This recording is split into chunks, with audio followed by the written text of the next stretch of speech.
Taigi, sovietinis autotreningas, reiškia, kuris būdavęs iš visų sekamų objektų ir tai būdavo, reiškia, nuo 1 iki 3, reiškia. Kitas autotreningas būdavęs iki sąmoningos sferos, reiškia, autotreningas, arba dabar vadinamas tas, reiškia, kalbų mokinimasis. Ar kitų mokslų mokinimasis akivaizdžiai patobulėjęs Danijoje. 2001-2002 metais man gyvenau dirbant autotreningas mokslų. Reiškia, įvairiausių mokslų, kur pasaulis, reiškia, kai grįšiu į Lietuvą, buvo suplanavęs persikraustyti, pasikeisti ir planavęs 3 pasaulinį karą žydų, reiškia, pogrindis akivaizdžiai Danijoje ir rusų žydų psichiatrija buvusi juodai balta. Ir akivaizdžiai tas raudonas pasaulis, reiškia, arabiškasis, kuris turėjęs būti, reiškia, jaunų moterų dvasinio gyvenimo sunaikinime. Taigi tie du pasauliai, jie visur ieškojo savo juodai balto paklusnumo ir nebegalėjimo mąstyti pasaulio. Ir taip aš grįžusi kaimynų, reiškia, vienu žodžiu, alintas su tais tinklais, galiausiai 2 mėnesius nemiegojusi. Tapau būtent tą daržovę. Ir iki vakar aš galvojau, kaip čia. Taigi va tas autotreningas, jisai būdavęs intervencija į nesąmoningąją zoną, kur psichikos, reiškia, yra 3 zonos žmogaus iki sąmoningos, pasąmoningos ir sąmoningos. Va tai tas antras dalykas yra žmogaus ego, super ego, jisai skirstomas į dydį. Tai va tas dažniausiai žmogui palaužus, žmogus nustodavo mąstyti matematiškai. Ir vis dėlto matematika ir visi išmokti mokslai išlikdavo galvoj.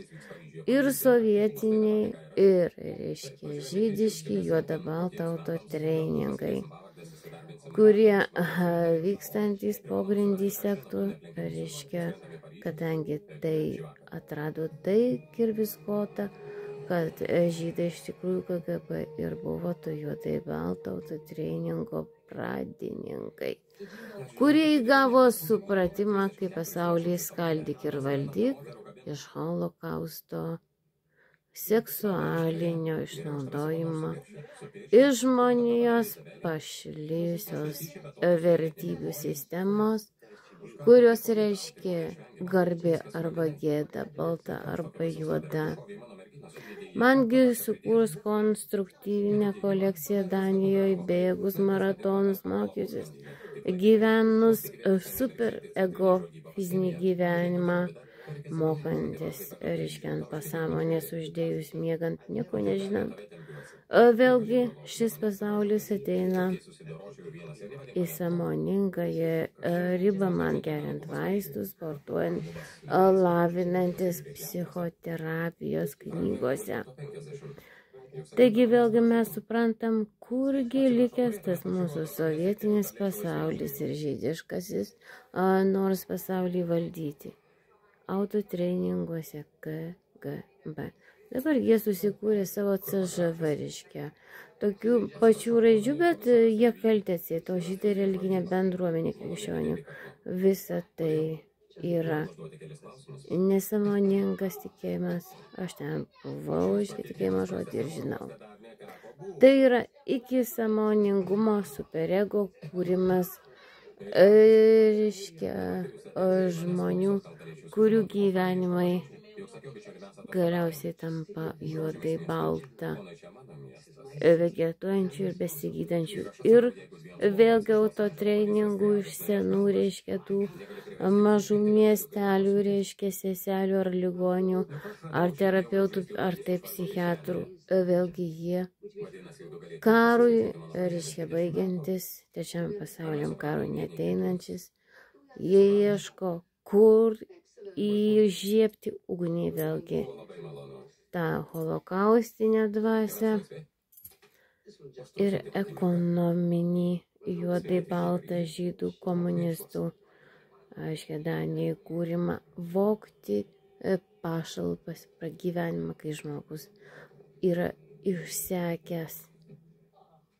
nuo vaistų, nuo darbo ir nuo autotreningo. Dirbk, nes tai veikia trigeris. Mes greitai išgėsim. Tai vat, kaipgi šis pasaulis ar masto, ar buvęs tas propagandinis ir paranojinis ir iki sąmoninės superego pasaulis, kuris buvęs KGB žydai. Superego mes pasaulį viešpatausim. To klausimas.